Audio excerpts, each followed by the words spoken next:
Hello guys, तो स्वागत है अपने इस YouTube channel board student classes में। और आज हम लोग पढ़ने वाले क्लास 10 के चैप्टर नंबर 3, जिसका नाम है दोस्तों अति सुदूर सैनिक को मारक चैप्टर का और जिसका हम लोग महत्वपूर्ण से महत्वपूर्ण ऑब्जेक्टिव सवाल करने वाले हैं। तो चलिए वीडियो ज़्यादा लॉन्ग नहीं करते और चालू करते हैं। और इसका पीडीएफ दोस्तों अपने टेलीग्राम ग्रुप पर मिल जाएगा, तो आपको प्रोफाइल में दिए गए लिंक पर सब लोग जुड़ सकते हैं। तो चलिए हम लोग चालू करते हैं क्वेश्चन नंबर 1 से दोस्तों। तो 1 कहता है दोस्तों, कवि ने पर्जन्य किसे कहा है। कवि जो है दोस्तों पर्जन्य किसी का, कृष्ण को, सुजान को, बादल को या हवा को। तो इसका जो सही आंसर दोस्तों बादल को कहा था पर्जन्य। इसी प्रकार में चलते क्वेश्चन नंबर 2 पे, अति सुदूर सनेह को मारक। अति सुदूर सनेह को मारक जहाँ नेकु सनायक बाकी नहीं। यह पंक्ति किस कवि की है दोस्तों, वो पूछ रहे हैं। गुरु नानक की, प्रेमगंज की, रसखान की या घनानंद की। तो इसका जो सही आंसर है दोस्तों ऑप्शन नंबर डी, घनानंद की है।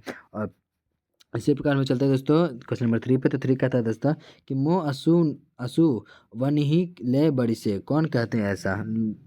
रसखान, गुरु नानक, घनानंद या दिनकर। तो इसका जो सही आंसर है दोस्तों ऑप्शन नंबर सी, घनानंद जी कहते हैं। इसी प्रकार में जो क्वेश्चन नंबर 4 देख सकते हैं दोस्तों, तो कहता है वियोग में सच्चा प्रेमी जो वेदना चाहता सहता है, उसके चित्त में जो विभिन्न तरंगे उठती हैं का चित्रण किया है। उसे कौन से किया दोस्तों, घनानंद जी ने किया था या अनामिका जी ने या रानू मरिके मिल्के ने या वीरेन डगवाल ने किया था। तो इसका जो सही आंसर है दोस्तों 4 का ऑप्शन नंबर है, घनानंद जी ने किया था। इसी प्रकार में चलते हैं दोस्तों क्वेश्चन नंबर 5 पे। तो 5 कहता है दोस्तों कि सुजान सागर किनकी रचना है। ये पूछा था सुजान सागर किनकी रचना है दोस्तों। ऑप्शन में गुरु नानक की, प्रेमघन की, रसखान की या घनानंद की। तो इसका जो सही आंसर है दोस्तों घनानंद जी की है। सुजान सागर किनकी रचना है, तो घनानंद जी की है दोस्तों। इसी प्रकार में चलते हैं क्वेश्चन नंबर 6 पे। तो 6 कहता है दोस्तों कि अति सुदूर सनेह को मारक छंद के रचनाकार कौन है। इस चैप्टर के रचनाकार कौन है दोस्तों, अज्ञेय है या कुंवर नारायण डंगवाल है, कुंवर नारायण जी है या वीरेंद्र डंगवाल है या घनानंद जी है। तो इसका जो सही आंसर है दोस्तों ऑप्शन नंबर डी, घनानंद जी है इस चैप्टर के लेखक, यानी कि अति सुदूर सनेह को मारक के रचनाकार। इसी प्रकार हम लोग चल क्वेश्चन नंबर 7 देख सकते हैं दोस्तों। तो 7 कहता है कि घनानंद रचित अत्यंत प्रसिद्ध क्या है। घनानंद रचित के द्वारा जो है घनानंद जी का सबसे रचित क्या प्रसिद्ध है दोस्तों। संगीत प्रसिद्ध है, नृत्य प्रसिद्ध है, नाट्य प्रसिद्ध है या सवैया या घनाक्षरी प्रसिद्ध है। इसका जो सही आंसर है दोस्तों ऑप्शन नंबर डी, सवैया या घनाक्षरी पसंद है दोस्तों, प्रसिद्ध बहुत फेमस है उनका।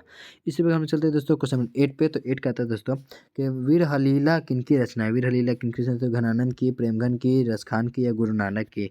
तो इसका जो सही आंसर है दोस्तों ऑप्शन नंबर ए बिल्कुल सही, क्योंकि घनानंद जी का है। इसी प्रकार हम चलते हैं क्वेश्चन नंबर 9 पे। तो 9 कहता है दोस्तों कि धनानंद किस धारा के कवि हैं। ऑप्शन में है दोस्तों रीति मुक्त के या रीतिवादी के या रीति सिद्ध के या छायावादी के हैं। तो इसका सही आंसर दोस्तों रीति मुक्त के कवि हैं। इसी पर हम चलते हैं क्वेश्चन नंबर 10 पे। तो 10 कहता है दोस्तों कि मीर मुंशी ने किस कवि का वध किया था। वीर मुंशी जी ने किस कवि का वध किया था, रसखान का या घनानंद का या भूषण का या प्रेमगन का। तो इसका जो सही आंसर है दोस्तों घनानंद जी का ये वध किया था। कौन, तो मीर मुंशी जी ने। आई होप कि ये भी क्वेश्चन आपको याद होंगे होगा दोस्तों। तो चलिए हम लोग क्वेश्चन 11 पे देख सकते हैं दोस्तों। कवि घनानंद का वध किसके सैनिकों ने किया। कवि घनानंद का वध किसके सैनिकों ने किया था, बाबर के या अकबर के या नादिर शाह के या हुमायूं के। का जो सही आंसर है दोस्तों option number C, Nadir Shah के, अकबर ये 7 सैनिकों ने उनका वध कर दिया था। आई होप कि चलते हैं हम लोग क्वेश्चन नंबर 12 पे दोस्तों। तो 12 का था दोस्तों, कवि घनानंद का जन्म किस वर्ष हुआ था। कवि घनानंद का जन्म 1687 को या 1688 को या 1689 को या 1690 को। तो इसका जो सही आंसर है दोस्तों ऑप्शन नंबर सी, 1689 को उनका जन्म हुआ था। इसी पर हम चलते हैं क्वेश्चन नंबर 13 पे। तो 13 कहता है दोस्तों कि मथुरा और वृंदावन पर धावा किसने बोला था। ये मीर मुंशी जी के सिपाहियों ने या मुगलों के सिपाहियों ने या रंगीले के सिपाहियों ने या नादिर शाह के सिपाहियों ने बोला था। तो इसका जो सही आंसर है दोस्तों ऑप्शन नंबर डी बिल्कुल सही, क्योंकि नादिर शाह के सिपाहियों ने धावा बोल दिया था मथुरा और वृंदावन पर। इसी पर हम चलते हैं क्वेश्चन नंबर 14 पे। तो 14 कहता है दोस्तों कि घनानंद किस भाषा के कवि। ऑप्शन दोस्तों पाली भाषा के या वज्र भाषा के या प्राकृत भाषा के या मैथिली भाषा के। तो इसका जो सही आंसर है दोस्तों ऑप्शन नंबर बी, वज्र भाषा के कवि हैं।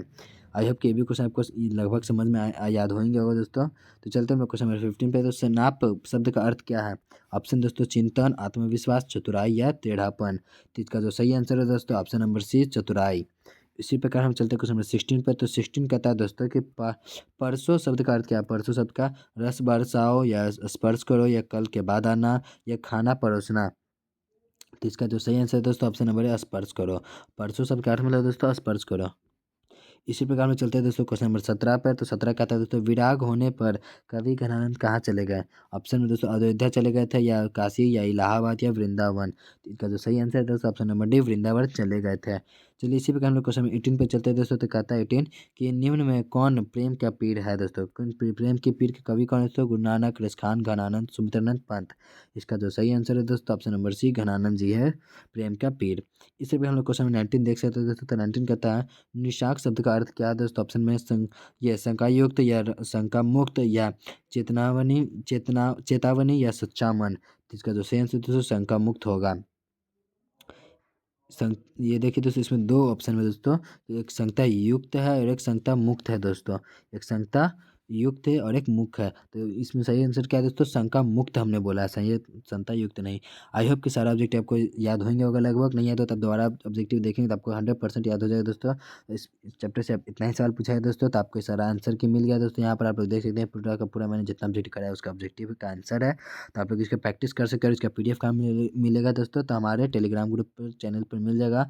कैसे जुड़ना है दोस्तों, तो प्रोफाइल में दिए गए लिंक पर से आप लोग बिल्कुल जुड़ सकते हैं। तो आज के लिए इतना ही रखते हैं दोस्तों, मिलते हैं हम लोग नेक्स्ट वीडियो में। तब तक के लिए हंसते रहिए, मुस्कुराते रहिए और पढ़ाई जरूर करते रहिए दोस्तों, क्योंकि काम पढ़ने से चलेगा, सिर्फ मुस्कुराने से नहीं। Thank you.